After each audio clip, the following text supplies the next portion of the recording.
நேரத்தில் நான் என்னை மாற்றிக்கொள்கிறேன். நான் தொழாமல் இருந்தேன், தொழப்போகிறேன். நான் பொய் கூறிக் கொண்டிருந்தேன், பொய்யை நிறுத்தப் போகிறேன்.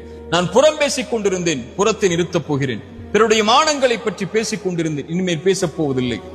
என்னுடைய பெற்றோர்களுக்கு முக்கியத்துவம் கொடுக்காமல் இருந்தேன், இப்போது கொடுக்க போகிறேன். என்னுடைய உறவுகளை ஆதரிக்காமல் இருந்தேன், இப்போது ஆதரிக்கப் போகிறேன். நன்றி செலுத்தாமல் இருந்தேன், இதோ நன்றிக்காக தயாராக போகிறேன். மரணத்திற்கு முன்னால் பாவ மன்னிப்பை கேட்காமல் இருந்தேன், கேட்கப் போகிறேன். மனிதர்களிடத்திலே கேட்காமல் இருந்தேன், இதோ கேட்கப் போகிறேன். இந்த நிமிடத்தை நான் சரிபடுத்தப் போகிறேன் என்ற உறுதியோடு இறைவனை நெருங்குங்கள். உங்கள் வாழ்வில் எது இல்லை என்றாலும், எதை நீங்கள் இழந்திருந்தாலும் அந்த கவலையை இறைவன் நீக்கி அவனிடத்திலே நெருங்குவதற்குரிய வாய்ப்பை இறைவன் கொடுத்து, உங்களுக்கு எதை வேண்டுமோ அதை அவனிடத்திலே கேட்டு பெறுவதற்குரிய அவகாசத்தையும் இறைவன் நீட்டித்து தருவார்.